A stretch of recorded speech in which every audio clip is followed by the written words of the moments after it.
Codewars challenge. This one is a level 7. We're doing it in Python, and as always, there will be a link to the challenge in the show notes if you want to try it out before watching the video. And as always, if you like the stuff, please like and subscribe.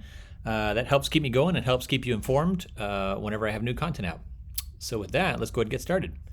So we're trying to figure out the largest square inside of a circle, determine the area of the largest square that can fit inside a circle with a radius r. So it looks like the only thing you're given is the radius of that circle. So I've got a handy tool here called Excalidraw. We can kind of draw this out and see what we're trying to do here. So there's your circle.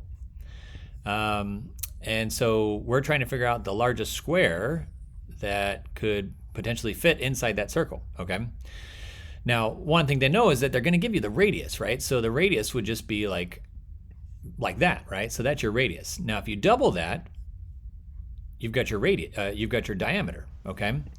So if I take the radius, right, multiply it times 2, I've got the diameter. And that would basically be the base of a triangle here, okay?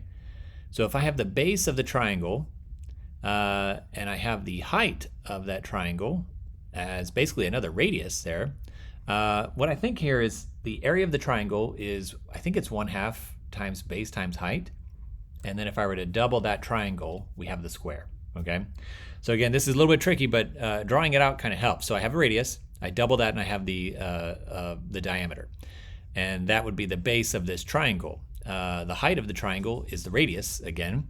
And so 1/2 base times height would get you the area of the triangle. And if I were to double that, I get the area of the square, okay? So trigonometry, not my strong suit. So this is just a hypothesis. Let's see if this works. So again, we need our diameter is equal to 2 times r.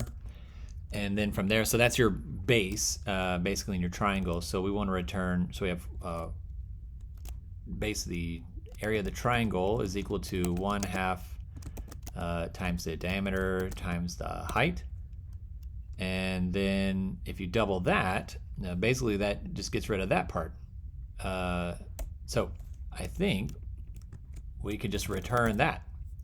So we have the diameter again, 2r, and we're returning the diameter times the radius. So let's test this out. Oh, hey, look at that. Blind squirrel finds a nut every now and then.